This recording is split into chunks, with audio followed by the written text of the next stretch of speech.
ब्रह्म सूत्र के तृतीय अध्याय के तृतीय पाद के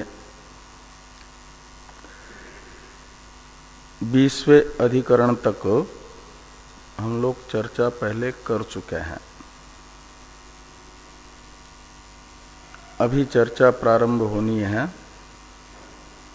तीसरे अध्याय के तीसरे पाद के 21वें अधिकरण से।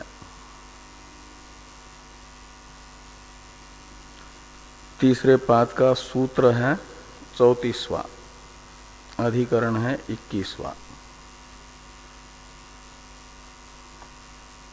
अध्याय का नाम है साधन अध्याय, पाद का नाम है गुणोपसंहार पाद।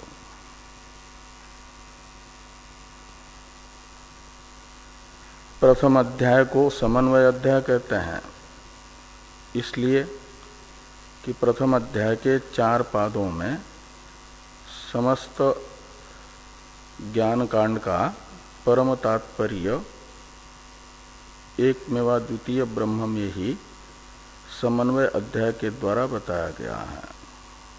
वेदांतों का समन्वय बताया गया अद्वैत ब्रह्म में, इसलिए उसे कहा जाता है समन्वय अध्याय। प्रतिपाद्य विषय के नाम से अध्याय का नाम हुआ है। इसमें वेदांतों का समन्वय ब्रह्म में चारों पादों के द्वारा बताया गया है। उपनिषदों का तात्पर्य अद्वितीय ब्रह्म में ही है, यह सब के सब अविवादित रूप से स्वीकार नहीं करेंगे। जो द्वैतवादी हैं उन्हें वेदों का ज्ञान कांड अद्वैत प्रतिपादक है यह सुन करके सहन नहीं होगा, वे विवाद करने के लिए उपस्थित होंगे। इसलिए द्वितीय अध्याय में द्वैतवादियों के द्वारा अद्वैत समन्वय में जिन जिन विरोधों को उपस्थित किया गया, विवादों को उपस्थित किया गया, उनका परिहार किया गया है 4 पादों से। द्वितीय अध्याय के चारों पाद किसी न किसी प्रकार से उपनिषदों का अद्वैत में जो वेदव्यास जी ने प्रथम अध्याय के द्वारा समन्वय बताया, उसमें द्वैतवादियों के द्वारा उपस्थित किए गए विवादों का परिहार करते हैं। इसलिए द्वितीय अध्याय को कहा जाता है विरोध परिहार अध्याय। पहला समन्वय अध्याय है, दूसरा विरोध परिहार अध्याय है। और जब विवादों का खंडन हुआ और अद्वैत में ही समन्वय स्थापित हुआ वेदों का, तो अद्वैत ब्रह्म वेद प्रमाणक है ये निश्चित होगा। तो उस अद्वितीय ब्रह्म का ज्ञान उपनिषदों के अध्ययन से किन्हें होता है, ये समझने के लिए ज्ञान के सहकारी साधनों को, मुख्य साधन तो ज्ञान प्रमाण होने से, प्रमा होने से प्रमाण से होगा। प्रमा का साधन होता है मुख्य रूप से प्रमाण, और वो प्रमाण है उपनिषद है। लेकिन उपनिषदों का प्रतिपाद्य प्रत्येक अभिन्न ब्रह्म जो तात्पर्य विषय है, उसकी अनुभूति जिन साधनों से संपन्न अधिकारी विशेष को होती है, उन साधनों की चर्चा करने के लिए तृतीय अध्याय है। इसलिए तृतीय अध्याय का नाम है साधन अध्याय। ब्रह्म ज्ञान के बहिरंग अंतरंग साधनों की चर्चा इसमें हुई है साधन अध्याय में। उनमें पहला जो पाद है, साधन अध्याय के 4 पादों में से पहले पाद में जीव के आवागमन की चर्चा पंचाग्नि विद्या को आधार बना करके की गई है और उसका उद्देश्य है आवागमन जीव का बता करके वैराग्य उत्पन्न करना। इसलिए प्रथम पाद का नाम है साधन अध्याय के वैराग्य पाद। तो वैराग्य आवागमन द्वारा जीव के वैराग्य नामक साधन का निरूपण प्रथम पाद में होता है। द्वितीय पाद में वाक्यार्थ ज्ञाने पदार्थ ज्ञानम कारणम, इस नियम के अनुसार तत्वमसि वाक्यार्थ ज्ञान है प्रत्येक अभिन्न ब्रह्म का ज्ञान, और उस प्रत्येक अभिन्न ब्रह्म ज्ञान के लिए अपेक्षित है तत्वमसि वाक्यार्थ में प्रयुक्त तत्पदार्थ त्वम पदार्थ का सम्यक बोध हो। पदार्थ ज्ञान जिसे होता है उसे ही वाक्यार्थ ज्ञान सम्यक रूप से हो सकता है। इस दृष्टि से तत्वमसि वाक्यांतर्गत, क्योंकि वाक्यार्थ कहते ही उसे हैं जो वाक्य में प्रयुक्त पदों का पदार्थों का परस्पर समन्वय है, अन्वय है, उसे वाक्यार्थ कहते हैं। अन्वय कहते हैं संबंध को। वाक्य में प्रयुक्त पदार्थों का जो परस्पर संबंध वो वाक्यार्थ कहलाता है। तो तत्वमसि वाक्य में प्रयुक्त त्वम पदार्थ का तथा तत्पदार्थ का जो आपस में संबंध होगा वह वाक्यार्थ होगा। त्वम पदार्थ का तत्पदार्थ का आपस में संबंध जो उपाधि निरपेक्ष तत्पदार्थ त्वम पदार्थ हैं उनका अभेद संबंध है। इसलिए तत्वमसि वाक्यार्थ होता है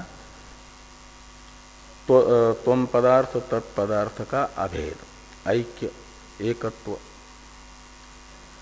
इसका ज्ञान अपेक्षित है तो उसी को हो पाता है जो त्वम पद के वाच्यार्थ को, त्वम पद के लक्ष्यार्थ को ठीक ठीक जानता है, तत्पद के वाच्यार्थ तथा लक्ष्यार्थ को ठीक ठीक जानता है। इसलिए त्वम पदार्थ तथा तत्पदार्थ का शोधन द्वितीय पाद के 8 अधिकरणों में हुआ है। उसे तत्वम पदार्थ शोधनात्मक होने के कारण उसका नाम है तत्वम पदार्थ शोधन पाद। तत्पद का लक्ष्यार्थ, त्वम पद का लक्ष्यार्थ निर्विकार चेतन के रूप में बताया जाता है प्रथम यानी द्वितीय पाद के द्वारा। और तृतीय पाद है गुणोपसंहार नामक पाद साधन अध्याय का। इसमें जो उपनिषदों के द्वारा प्रतिपादित ब्रह्म विद्या है उसके अवान्तर 2 भेद हैं ब्रह्म विद्या के। ब्रह्म 2 प्रकार का होने से ब्रह्म विद्या भी 2 प्रकार की हुई। विद्या का भेद तो होता है वेद्य के भेद को लेकर के। वेद्य 2 प्रकार का है, सगुण ब्रह्म, निर्गुण ब्रह्म। सगुण ब्रह्म को सोपाधिक ब्रह्म कहते हैं और निर्गुण ब्रह्म को ज्ञेय ब्रह्म कहा जाता है। सोपाधिक ब्रह्म का ही एक दूसरा नाम है उपास्य ब्रह्म, और ज्ञेय ब्रह्म। इस प्रकार ये ब्रह्म उपास्य भी है, ज्ञेय भी है। उपास्य ब्रह्म विषयक विद्या को कहा जाता है सगुण ब्रह्म विद्या, उसका अपर नाम है उपासना। और उपासनाएं अलग अलग शाखाओं के ज्ञान कांडों में अलग अलग प्रकार की कई एक उपासनाएं आई हुई हैं। तो कई एक उपासनाएं अलग अलग शाखा में होने पर भी एक है, यदि वेद्य का रूप एक है तो उन अलग अलग शाखाओं की उपासनाओं में कहीं वेद्य का चिंतन करने के लिए गुण चिंतन ही उपासना होती है, तो गुण कथन जरूरी होता है। तो कई शाखाओं में वेद्य के यानी उपास्य ब्रह्म के गुणों का कुछ गुणों का वर्णन है, अन्य शाखा में वही उपासना है लेकिन कुछ दूसरे गुणों का वर्णन है, कुछ वहाँ उक्त गुणों का ही वर्णन है। तो फिर वहाँ जो अन्य शाखा में अनुक्त गुण है उनका उपसंहार, जहाँ ये अनुक्त हैं और अन्यत्र उक्त हैं तो वहाँ होना चाहिए कि नहीं होना चाहिए, ये सब संशय उपस्थित होते हैं। तो जब विद्या एक है करके निश्चित होगा तो गुण उपसंहार किया जाता है। उपसंहार का अर्थ है वहाँ से ग्रहण करना,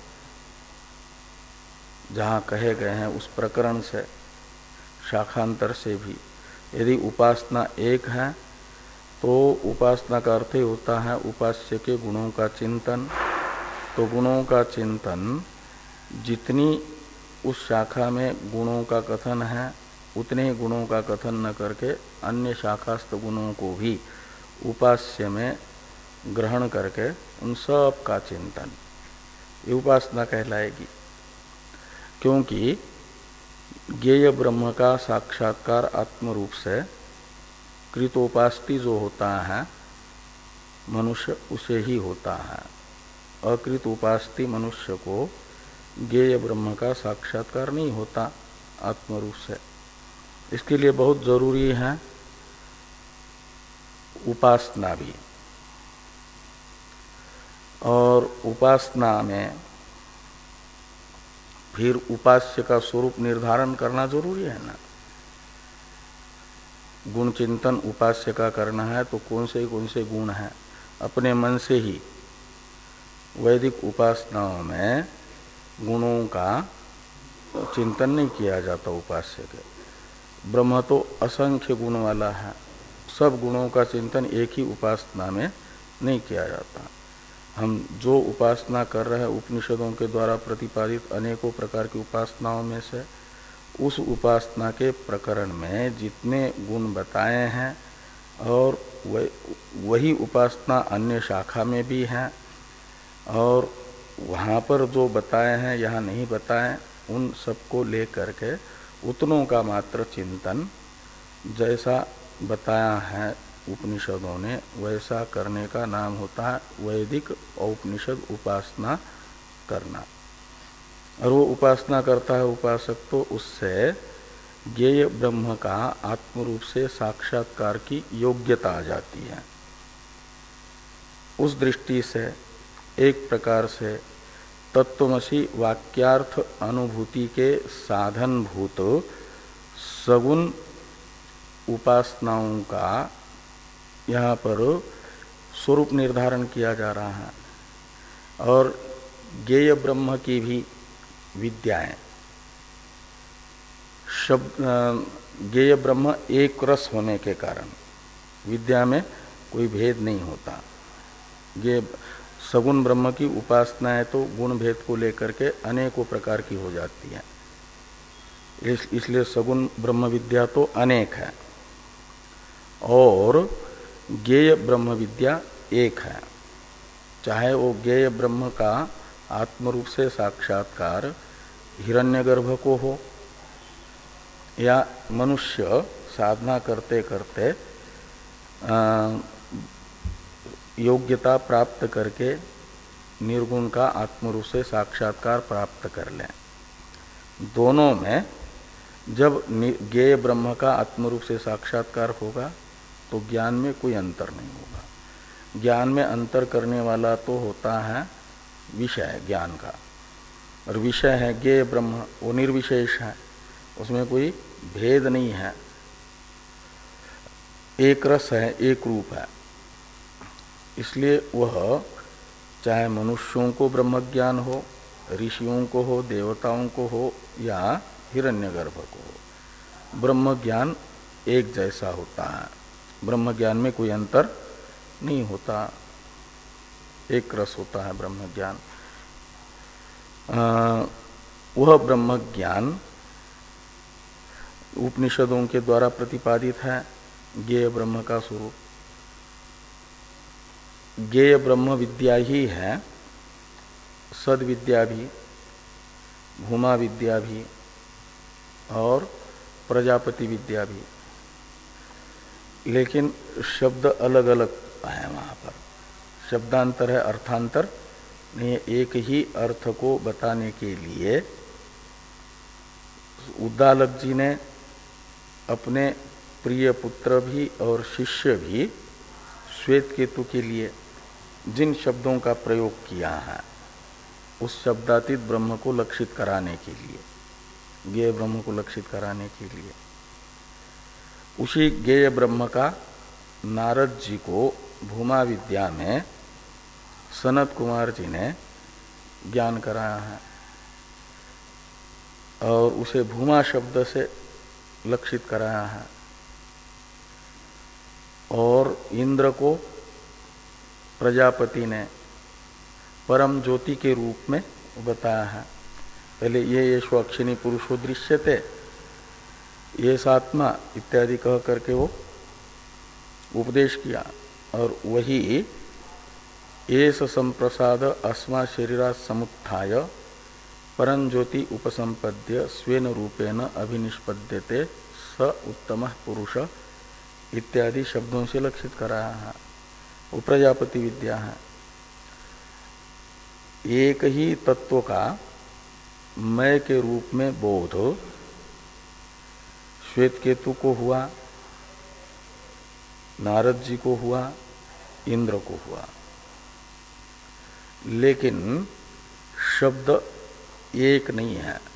सनत कुमार जी के द्वारा प्रयुक्त शब्द भिन्न है, तो उद्दालक जी के द्वारा बताए गए शब्द अन्य ही हैं, और आपके प्रजापति के द्वारा शब्दांतर के द्वारा ही उस तत्व को लक्षित कराया गया है। ऐसे कहीं निषेध मुख से ब्रह्म को बताया जाता है, नेति नेति, दो ब्रह्म के रूप बताते हैं, मूर्त अमूर्त, फिर कहते हैं नेति, अथात आदेश नेति नेति।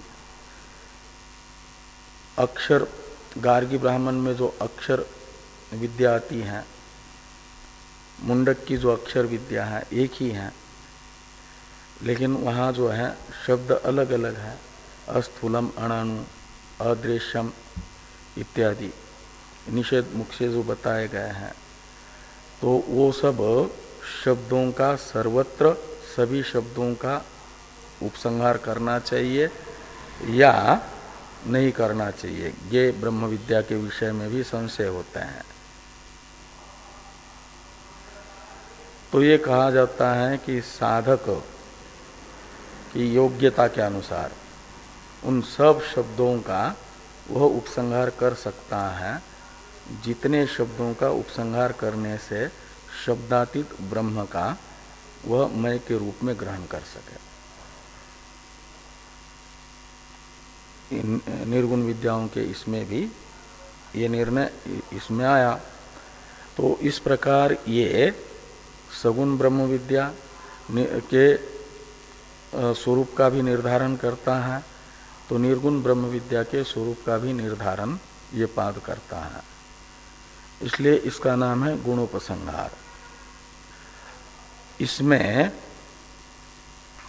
20 अधिकरणों की चर्चा हम लोग कर चुके हैं। 21वें अधिकरण को आज देखना है। 21वें अधिकरण का नाम है ईयद अधिकरण। ईयद अधिकरण में एक ही सूत्र है, 34वां, और इस अधिकरण सूत्र के भाष्य के द्वारा बताया जाएगा इस अधिकरण का विस्तृत स्वरूप। संक्षिप्त स्वरूप बताने के लिए इस अधिकरण में भी 2 श्लोकों की रचना भारती तीर्थ जी ने की है और इन 2 श्लोकों के द्वारा इस अधिकरण के संक्षिप्त स्वरूप को बताते हैं। तो पहले अधिकरण सार के उन दोनों श्लोकों का उच्चारण तथा अर्थानुसंधान हम लोग करेंगे, बाद में भाष्य के अनुसार इस अधिकरण के विस्तृत स्वरूप को देखेंगे। तो दोनों श्लोकों का उच्चारण कर लें। पिबंतो द्वा सुपर्णेति द्वे विद्ये अथवैकता भोक्तारो भोक्तृभोक्तारा विति विद्ये उभे इमे पिबंतो भोक्तृभोक्तारा वित्युक्तम हि समन्वये यत्ता प्रत्यभिज्ञानात् विद्येका मंत्रयोर्द्वयोः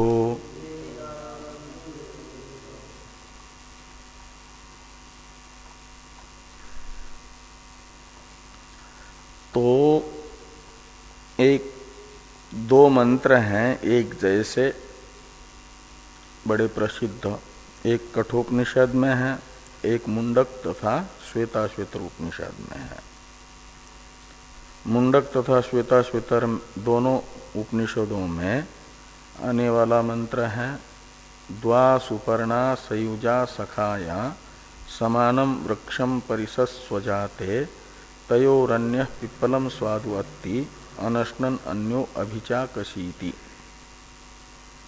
ये है मुंडक तथा श्वेताश्वतर मंत्र उपनिषद का मंत्र। और दूसरा मंत्र है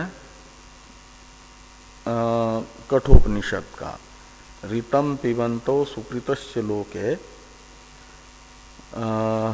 गुहाम प्रविष्टो परमे परार्थे छाया तपो ब्रह्मविदो वदन्ति पंचाग्नयो एच त्रिनाचिकेता। ये कठोपनिषद का मंत्र है। इन दोनों मंत्रों में संशय होता है मंत्रार्थ को लेकर के कि इन दोनों मंत्रों का प्रतिपाद्य एक है या भिन्न भिन्न है। प्रतिपाद्य एक होगा तो विद्या एक हो जाएगी, प्रतिपाद्य भिन्न भिन्न होगा तो विद्या भिन्न भिन्न हो जाएगी। इसलिए कहते हैं कि पिबंतो द्वा सुपर्णेति द्वे विद्ये अथवा एकता। ये जो प्रथम मंत्र श्लोक है, प्रथम श्लोक के पूर्वार्ध में इस अधिकरण का विषय और संशय ये 2 अंश बताए हुए हैं। ऋतम पिबंतो शब्द से लेना वो पूरा कठोपनिषद का मंत्र ऋतम पिबंतो सुकृतस्य लोके गुहाम प्रविष्टो परमे परार्थे, इस मंत्र में और द्वा सुपर्णेति यानी द्वा सुपर्णा सयुजा सखाया इस मंत्र में 2 विद्याएं हैं या एक ही विद्या है, ऐसा संशय हुआ। ये दोनों मंत्र अलग अलग 2 अर्थ के प्रतिपादक हैं यदि तो 2 विद्याएं होंगी 2 मंत्रों के द्वारा, और ये 2 मंत्र एक ही अर्थ को बताते हैं यदि तो एक विद्या होगी। तो इन दोनों मंत्रों का अलग अलग अर्थ है या एक अर्थ है, ऐसा संशय है एक प्रकार से। तो पिबंतो द्वा सुपर्णेति द्वे विद्ये अथवा एकता, यानी दोनों मंत्रों के द्वारा प्रतिपाद्य अर्थ एक होने से एक विद्या का प्रतिपादन हो रहा है, ये कहना है। ये संशय हुआ है। विषय और संशय, विषय हुए मंत्र, मंत्र यानी मंत्रार्थ विषय हुआ, और संशय हुआ कि इस मंत्र के द्वारा प्रतिपादित विद्याएं दो हैं कि एक है। तो ये मंत्र तो विषय है और विद्या ये दो है कि एक है, इत्याकारक संशय हुआ। अब पूर्व पक्षी प्रथम श्लोक के उत्तरार्ध में अपना निर्णय बताते हैं कि इमे उभे विद्ये, ये पूर्व पक्षी की प्रतिज्ञा है। इमे उभे विद्ये ऋतम पिबंतो सुकृतस्य लोके और द्वा सुपर्णा सयुजा सखाया, इन दो मंत्रों में अलग अलग दो विद्याओं को बताया जा रहा है।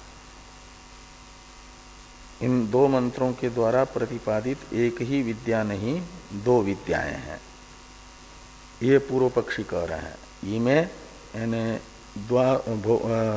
द्वा सुपर्णा तथा ऋतम पिबंतो, इन दो मंत्रों के द्वारा प्रतिपादित ये दो विद्याएं अलग अलग हैं, एक विद्या नहीं है। पूर्व पक्षी की ये प्रतिज्ञा हुई, इमे उभे विद्ये। इस प्रतिज्ञा की सिद्धि के लिए पूर्व पक्षी से हेतु पूछा जाएगा। तो हेतु बताने के लिए हेतु गर्भ विशेषण है एक प्रकार से, भोक्तारो भोक्तृ भोक्तारो इति। इति शब्द हेतु अर्थ में है, इति अस्मात् हेतु ऐसा अर्थ निकलेगा। कहते हैं इन दो मंत्रों में भिन्न अर्थ प्रतीत हो रहा है। तो अर्थ भिन्न है तो विद्या भी भिन्न हो जाएगी। जो कठोपनिषद का मंत्र है ऋतम पिबंतो सुकृतस्य लोके, इसमें ऋतम शब्द का अर्थ है कर्म फल, पिबंतो शब्द का अर्थ है पीने वाले। तो कर्म फल को पीने वाले का अर्थ है कर्म फल का भोग करने वाले, भोक्ता। और पिबंतो द्विवचन है ना, तो ऋतम पिबंतो में दो भोक्ता बताए जा रहे हैं, दोनों को भोक्ता के रूप में बताया जा रहा है। दो अर्थ हैं, वे दोनों भोक्ता हैं करके।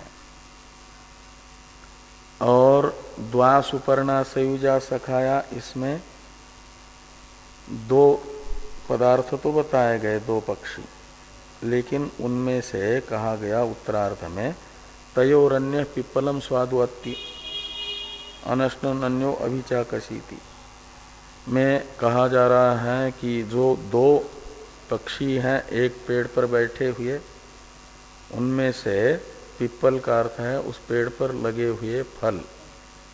पेड़ है ये शरीर, और शरीर में बैठे हुए दो पक्षी हैं जीव और ईश्वर, और इस शरीर रूपी पेड़ पर लगे हुए फल हैं सुख और दुख, कर्म फल।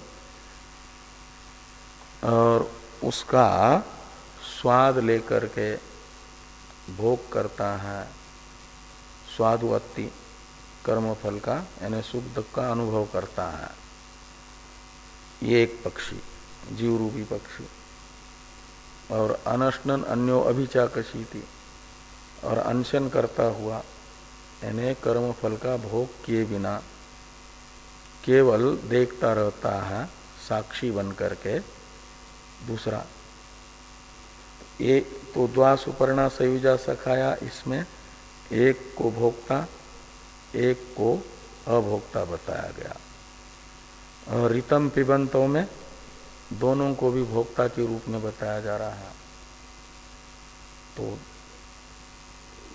एक मंत्र दोनों का भोक्ता के रूप में प्रतिपादन कर रहा है, एक मंत्र दो में से एक का भोक्ता के रूप में एक का अभोक्ता के रूप में प्रतिपादन कर रहा है। तो अर्थ भेद हुआ कि एक हुआ, अलग अलग अर्थ हुआ। तो इस प्रकार अर्थ भेद होने से विद्या भेद हो जाएगा। वेद्य भिन्न होने से विद्या भेद। इस प्रकार ये पूर्व पक्षी ने अपना निर्णय दिया कि भोक्तृ ऋतम पिबंतों में दोनों भोक्ता बताए जा रहे हैं, और द्वास उपर्णा इसमें भोक्तृ अभोक्तारो, यानी एक को भोक्ता दूसरे को अभोक्ता के रूप में बताया जा रहा है। का मतलब दोनों मंत्रों का अर्थ भिन्न भिन्न है। विषय भिन्न होने से उन मंत्रों से होने वाला ज्ञान भी भिन्न भिन्न होगा, विद्या भी भिन्न होगी। इस प्रकार ये पूर्व पक्षी ने अपना निश्चय बता दिया।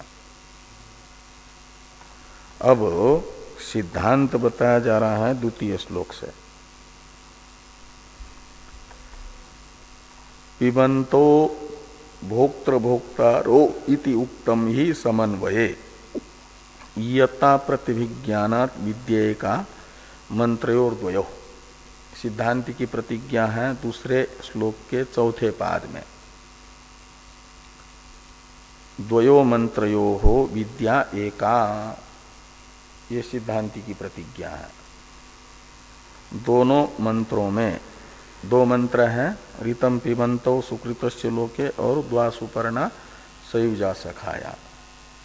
इन दोनों मंत्रों में सिद्धांति कहते हैं विद्या एक है, अलग अलग विद्या इन दो मंत्रों में नहीं है। कहा कैसे? हमने तो वेद्य का स्वरूप अलग अलग बताया था। वेद्य स्वरूप अलग होगा तो विद्या भी अलग हो जाएगी। विद्या का भेदक होता है वेद्य का रूप भेद, और वेद्य का रूप भेद तो हम बता चुके हैं कि एक मंत्र दो का भोक्ता के रूप में प्रतिपादन कर रहा है, एक मंत्र एक का ही भोक्ता के रूप में, एक का अभोक्ता के रूप में प्रतिपादन कर रहा है। इस प्रकार वेद्य भेद होने से विद्या भेद मानो, ये तो हमने युक्ति बताई थी। आप कैसे कह रहे हैं कि दोनों मंत्रों में विद्या एक है? ये पूर्व पक्षी का सिद्धांत के प्रति प्रश्न हो सकता है ना। इस प्रश्न का उत्तर देने के लिए प्रथम श्लोक के पूर्वार्ध में ये कहा जा रहा है कि द्वासुपर्णा सयुजा सखाया में जैसे एक का भोक्ता के रूप में दूसरे का अभोक्ता के रूप में प्रतिपादन है, ऐसे ही ऋतम पिबंतों में भी एक को ही भोक्ता के रूप में बताना और दूसरे को अभोक्ता के रूप में बताना ही विवक्षित है। यद्यपि ईश्वर अभोक्ता ही है, भोक्ता नहीं होता, लेकिन क्षेत्रीय न्याय से वहां पर कह दिया एक ही भोक्ता है जीव, लेकिन उसके साथ में रह रहा है तो उसे भी भोक्ता कह दिया। लेकिन वहां क्षेत्रीय न्याय से, जैसे क्षेत्रीय न्याय होता है 10-5 लोग एक साथ जा रहे हैं, उसमें से 8 लोगों के पास मान लो छाते हैं और 2 के पास नहीं है, तो भी कहते हैं क्षेत्रिनो यान्ति।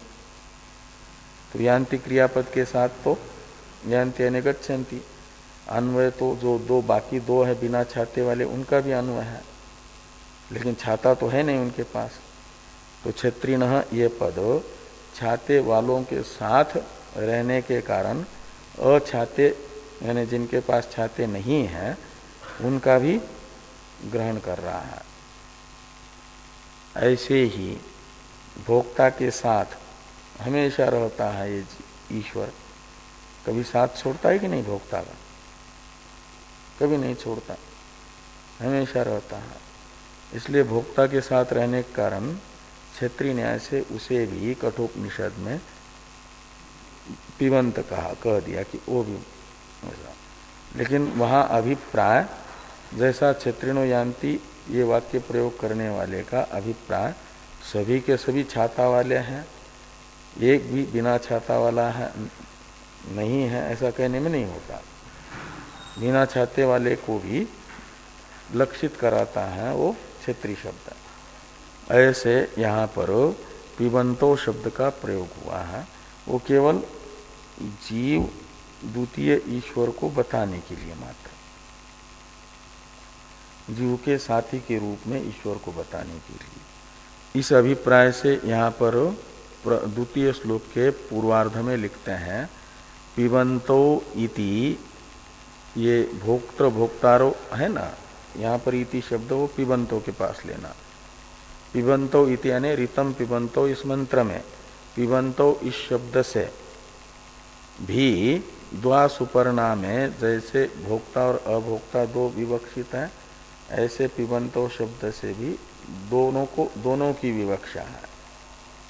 भोक्तृ अभोक्तारो समन्वये उक्तौ, ऐसा लगाना कि ऋतम पिबंतो इस मंत्रस्थ पिबंत शब्द एक का ही भोक्ता के रूप में और दूसरे का अभोक्ता के रूप में ही प्रतिपादन कर रहा है, ऐसा हम समन्वय अध्याय में कह चुके हैं।